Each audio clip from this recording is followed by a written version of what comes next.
Mga kaibigan, mga kababayan, isang magandang hapon po at gabi sa bawat isa. Meron po tayong pinaka-latest na weather update sa lagay ng ating panahon. Pero bago yan, maglalambing muna ako ng isang like at subscribe and pa-share na rin ang ating update. Maraming salamat. Sa kasalukuyan ho, ay nakalabas naman na ng ating Philippine Area of Responsibility. Ito pong si Bagyong Lani. Saglit lamang siya sa PAR at tanging trap or extension ng kanyang hangin na nakakaapekto ngayon sa ilang bahagi ng ating bansa. Gayun din, itong southwest monsoon nakakaapekto sa ilang bahagi po ng western section ng Central at Southern Luzon. Kaya kung napapansin ho ninyo, maulan talaga ngayon. Bugso-bugso ang pag-uulan buong maghapon yan. Inaasahan hanggang bukas pa po yan. So alamin na muna natin yung pinakalokasyon. Ito pong si Bagyong Lani. Sa pinaka-updated natin mga kaibigan, meron itong lokasyon na 430 kilometers west of Sinait, Ilocos Sur at may lakas na lamang ng hangin na 55 kilometers per hour. May pagbugso na umaabot hanggang 70 kilometers per hour. May pagkilos naman pa west northwestward sa bilis na 15 kilometers per hour.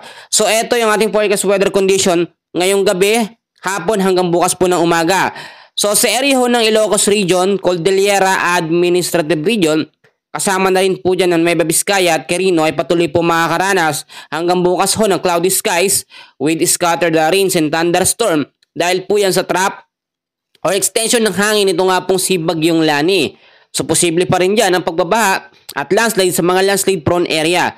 Sa ilang bahagi naman ng Metro Manila, Central Luzon, Calabarzon, Occidental Mindoro, Oriental Mindoro at Marinduque, patuloy pa rin po makakaranas ng cloudy skies with scattered rains and thunderstorm.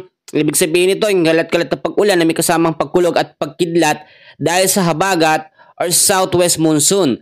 The rest naman po ng Cagayan Valley patuloy din maaapektuhan ng trap nito nga pong si Bagyong Lani. So asahan ng isolated rain showers or thunderstorm sa ilang bahagi ng Cagayan Valley. Ang ilang bahagi ng ating bansa na hindi ko nabanggit kasama dyan ng Luzon, Visayas at Mindanao ay patuloy din po makakaranas ng maulap na kalangitan na mayroong mga isolated rain showers dahil po sa mga localized thunderstorm. Usually tuwing hapon at sa gabi talaga yan nagpapaulan. So maging handa po tayo sa mga posibilidad na pwedeng mangyari.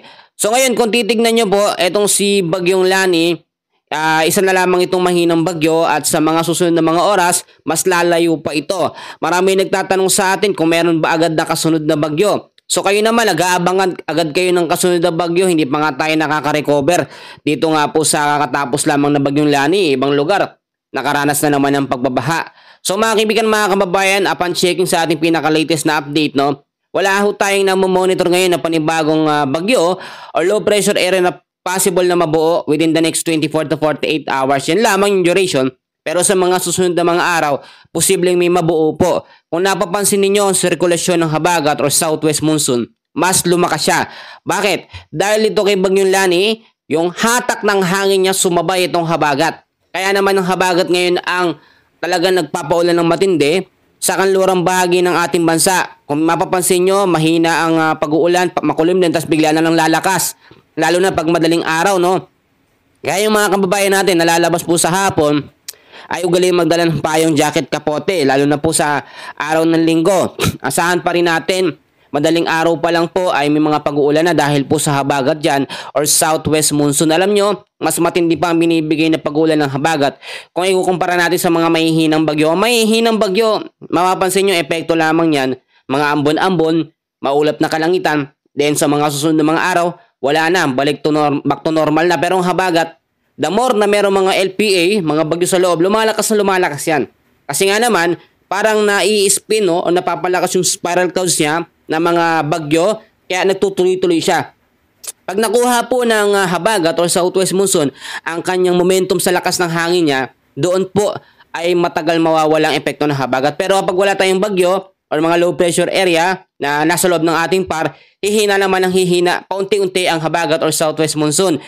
Doon na tayo possible na magkaroon ng tinatawag na monsoon break. So yan muna ang pinaka-latest natin sa lagay ng ating panahon. Maraming salamat. Magandang gabi po sa inyong lahat.